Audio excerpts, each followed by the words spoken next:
Welcome back to our channel. Hello. Question 21 is about a pH value. At first, it is a little bit confusing. They don't give you anything about HCl. Okay.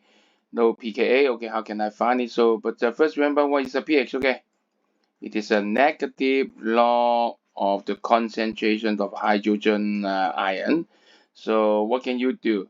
Remember, completely dissociate. So the concentration of HCl, because it is a subscript 1 hydrogen, right? So exactly this one is the concentration of the hydrogen ion. Assume completely dissociate. So it is negative log 10, 0.01. Okay, this one is negative 2. So it is a negative 2. So the answer is 2. You got it. Okay. D. So sometimes you need to use some basic concept, complete dissociate for strong acid, and then by the data given in the question, you can possibly find it out. Should be different from 2.00, right?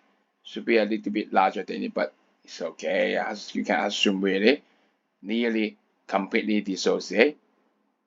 Got it? Well done. Okay, see you for the next question.